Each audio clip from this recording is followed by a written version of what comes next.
श्री गणेशाय नमः. श्री पार्वती नमः. ओम नारायण नमः. भगवद्गीतेचा पहिला अध्याय. त्याचे महत्त्व. श्री पार्वती म्हणाली, भगवान आपण सर्व तत्वे जाणता. आपल्या कृपेमुळे मला भगवान श्री विष्णू संबंधित लोकांद्वारे असे निरनिराळ्या प्रकारचे धर्म ऐकण्यास मिळाले आहेत. देवेश, मी आता गीतेचे महत्त्व ऐकून इच्छिते, जे श्रवण केल्यामुळे श्रीहरीच्या ठिकाणी भक्ती दृढ होते. श्री महादेव म्हणाले, ज्यांची कांती श्यामवर्णाची आहे, पक्षीराज गरुड ज्यांचे वाहन आहे, ज्यांची महिमा कधीही कमी होत नाही आणि शेष नागाच्या शय्येवर जे निद्रा करतात, त्या भगवान महाविष्णूंची आम्ही उपासना करतो. एकेकाळची गोष्ट आहे. मूर नामक दैत्याचा वेध करणारे भगवान विष्णू शेष नागाच्या रमणीय आसनावर सुखपूर्वक विराजमान झाले होते. त्यावेळी सर्व लोकांना आनंद देणाऱ्या भगवती श्रीलक्ष्मीने त्यांना विनयपूर्वक प्रश्न केला.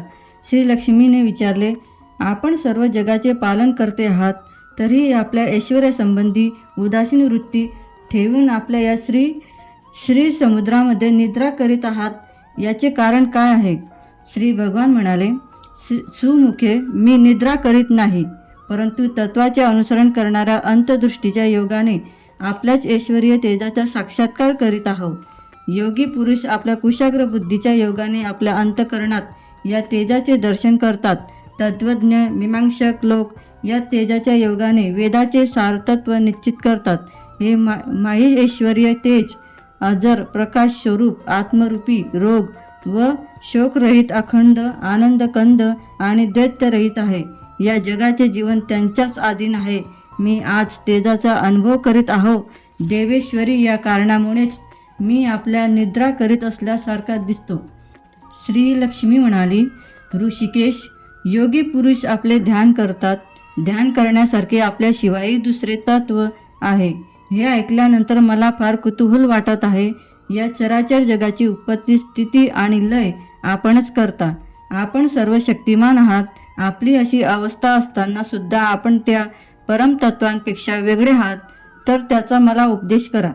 श्री भगवान म्हणाले, आत्म्याचे स्वरूप दैत्य आणि अद्वैत याहून वेगळे आहे. भाव आणि अभाव रहित आहे, तसेच आदी व अंतरहित आहे. ज्ञान प्रकाशाने मिळणारे आणि परमानंद रूप असल्यामुळे अतिशय सुंदर आहे. तेच माझे ईश्वरीय स्वरूप आहे.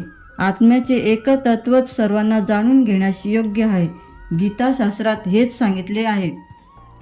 परम तेजस्वी भगवान विष्णूंचे हे वचन ऐकून श्री लक्ष्मी देवीने शंकेने विचारले, भगवान, जर आपले स्वरूप स्वतः परमानंद युक्त आणि मन व वाणीने जाणून घेण्याच्या पलीकडे आहे, तर गीताशास्त्र त्याचा उपदेश कसा करू शकते?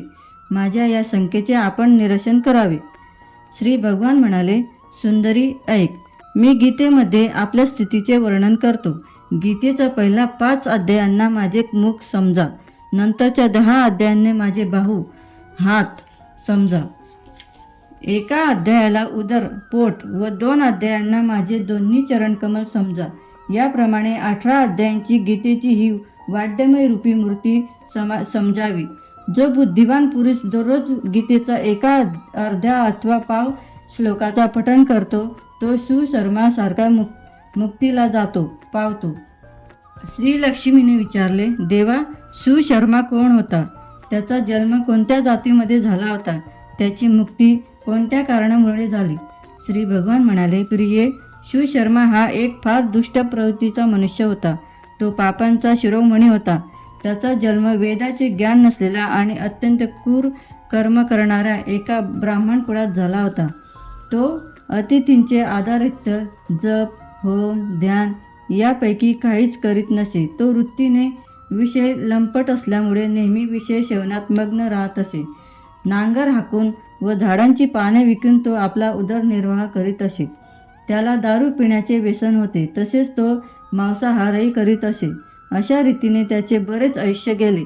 एके दिवशी तो मंदमती सुशर्मा पाने आणण्यासाठी एका ऋषीच्या वाटिकेमध्ये फिरत असताना एका कालसर्पाने त्याला दंश केला. त्यामुळे सुशर्माचा मृत्यू झाला. त्यानंतर तो अनेक प्रकारच्या नरकांमध्ये नरक यातना भोगून मृत्यूलोकी परत आला. मृत्यूलोकी ओझे वाहणारा एक बैल झाला. त्यावेळी त्याला एका अपंग व्यक्तीने आरामात जीवन व्यतीत करण्यासाठी विकत घेतले. त्या बैलाने आपल्या पाठीवर त्या अपंगाचा भार वाहता वाहता मोठ्या दुःखांमध्ये आणि कष्टांमध्ये 7-8 वर्षे घालवली. एके दिवशी त्या अपंग व्यक्तीने एका उंच ठिकाणी वेगाने व पुष्कळ वेळपर्यंत त्या बैलाला फिरवले. त्यामुळे तो थकून गेला व वेगाने जमिनीवर येऊन पडला. त्याला मूर्छना आली. त्याला पाहण्यासाठी मोठ्या कुतूहलाने तेथे जनसमुदाय एकत्रित झाला. त्या जनसमुदायातील एका पुण्यवान व्यक्तीने त्या बैलाचे कल्याण व्हावे या हेतूने आपले पुण्य त्याला दिले. त्यानंतर दुसऱ्याही लोकांनी आपापले पुण्य स्मरून त्याला दान केले. त्या गर्दीमध्ये एका वेश्या उभी होती. तिला आपल्या पुण्याबद्दल कल्पना नसताना सुद्धा तिने त्या लोकांचे पाहून त्या बैलाला तिने पुण्यदान केले. त्यानंतर यमाचे दूत सर्वप्रथम त्या मृत प्राण्याला यमपुरीमध्ये घेऊन गेले. परंतु त्या ठिकाणी वेश्येचे दिलेल्या पुण्यामुळे हा पुण्यवान झाला आहे असा विचार करून यमाने त्याला सोडून दिले. नंतर हा बैल भूलोकी येऊन एका कुलशील संपन्न अशा ब्राह्मण कुटुंबात जन्माला आला. त्याला पूर्वजन्माचे स्मरण होते. पुष्कळ दिवसानंतर अज्ञानांचा नाश करणाऱ्या कल्याणमय तत्वांचा जिज्ञासू होऊन तो त्या वेश्येजवळ गेला आणि तिला म्हणाला, तुम्ही मला पूर्वजन्मी कोणते पुण्यदान केले? त्या वेश्येने उत्तर दिले, पिंजऱ्यात बसलेला हा पोपट दररोज काहीतरी पठण करतो. त्यामुळे माझे अंतःकरण पवित्र झाले आहे. त्याचे पुण्य मी तुमच्यासाठी दान केले होते. यानंतर त्या दोघांनी त्या पोपटाला विचारले असता त्याने आपल्या पूर्वजन्माची आठवण करून त्यांना पूर्व इतिहास कथन करण्यास प्रारंभ केला. पोपट म्हणाला, पूर्वजन्मी मी एक विद्वान असून सुद्धा विद्वत्तेच्या अभिमानाने मोहित राहत असे. माझा राग व द्वेष इतका वाढला की मी गुणी व विज्ञानाचा मत्सर करून लागलो. नंतर यथाक्षमय माझा मृत्यू झाला. मला अनेक नीच योनीत जन्म प्राप्त होऊन भटकत फिरावे लागले. त्यानंतर मी या लोकात आलो. सद्गुरूंची अत्यंत निंदा केल्यामुळे मला या पोपटाचा जन्म प्राप्त झाला आहे. एके दिवशी ग्रीष्म ऋतूमध्ये मी एका तापलेल्या रस्त्यावर पडलो होतो. तेथून काही मुनिश्रेष्ठांनी मला उचलले व एका महात्म्याच्या घरी नेले. त्याच्या आश्रमामध्ये मला एका पिंजऱ्यात ठेवले. तेथेच माझे शिक्षण झाले.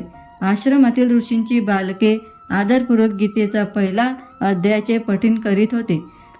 त्यांचे ऐकून मी सुद्धा वारंवार पठण करू लागलो. तेथून एका शिकाऱ्याने मला चोरून नेले. त्यानंतर या शिकाऱ्याजवळून या देवीने मला विकत घेतले. हा माझा जन्मवृत्तांत आहे व तो मी आपणाला कथन केला आहे. पूर्वजन्मी मी गीतेचा प्रथम अध्यायाचा पाठ केल्यामुळे माझी पापे नष्ट झाली आहेत. त्यामुळेच या वेश्येचे सुद्धा अंतःकरण शुद्ध झाले आहे. तिने दिलेल्या पुण्यामुळे द्विजश्रेष्ठ सुशर्मा पापमुक्त झाले आहेत. याप्रमाणे एकमेकांशी वार्तालाप करून आणि गीतेचा पहिला अध्यायाच्या महात्म्याची प्रशंसा करून ते तिघेजण आपापल्या घरी गीतेचा अभ्यास करू लागले. म्हणून जो कोणी गीतेचा पहिला अध्याय पठण करतो, श्रवण करतो आणि त्याचा अभ्यास करतो त्याला हा भावसार तरुण जाण्यास कोणतीही अडचण येत नाही. ओम नमो भगवते वासुदेवाय नमः. मित्रांनो, पुढचा अध्याय आपण उद्याच्या भागात सांगणार आहोत. मित्रांनो, माहिती पूर्ण ऐकल्याबद्दल आपले मनापासून धन्यवाद. चॅनलवर नवीन असाल चॅनलला सबस्क्राईब करा, लाईक करा आणि शेअर करा. चला तर मग भेटूया उद्याच्या भागात. तोपर्यंत बाय बाय.